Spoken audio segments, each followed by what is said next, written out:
Hello and welcome. In this lecture, we're going to be looking at the C++ equivalent of pure blueprint functions, which is const functions. We're going to see what this const keyword is, how we use it, and how it restricts what we can do in our code to make us safer. Let's dive in and see how it works.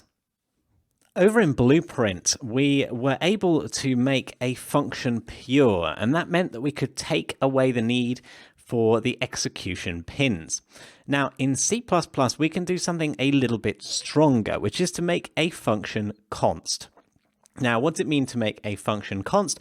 It means that that function cannot modify the state of your class, and it is actually enforced by the rules of the compiler. So let me give you an example. If I were to take our should platform return function, this is not a function that should modify anything in the class, and it would be an error really if we forgot that, because it would be weird if calling this and using it in an if statement actually changed the location of the platform, or if it updated the move distance or platform velocity.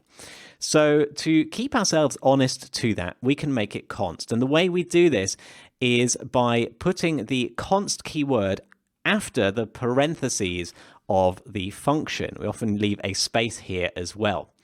Now, in order for it to correctly match up to the function in the C++ file, we actually have to put that const keyword over there as well. Now, like I said, this now makes it an error to do anything that would modify the class. So if in should platform return I were to try and modify a class variable such as move distance, I might try and set move distance to 200.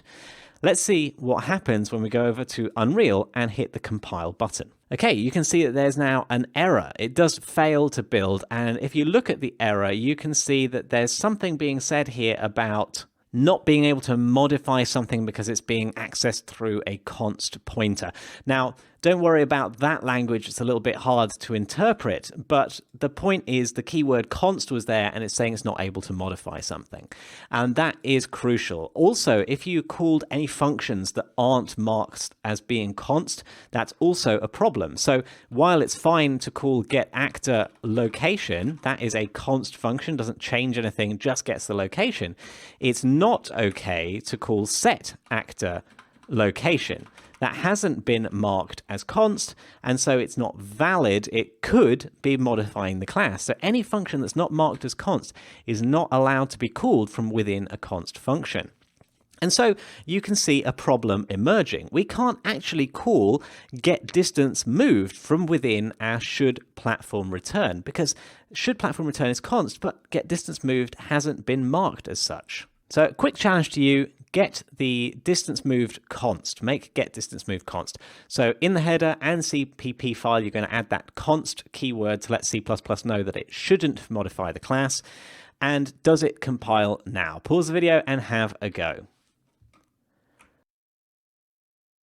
Okay, welcome back. So we're going to go over to the header file first, and after the closing parentheses, we're going to add a space const, and then we're going to go back to the C++ file, and after distance moved parentheses, we're going to put space const.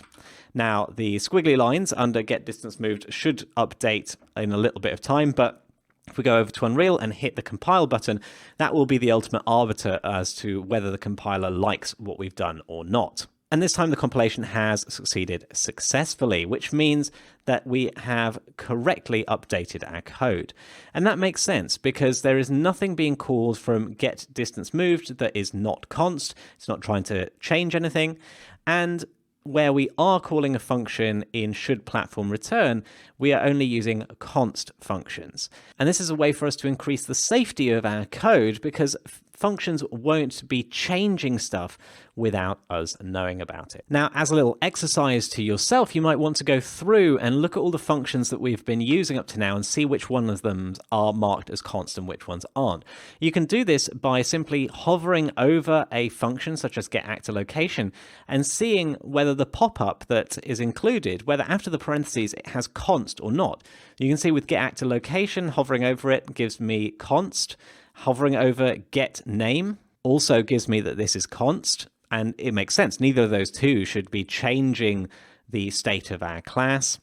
Now, if I hovered over tick, You can see this one isn't marked as const, and that makes sense because tick is usually used for updating how a class is positioned in the world or any of the state of the class.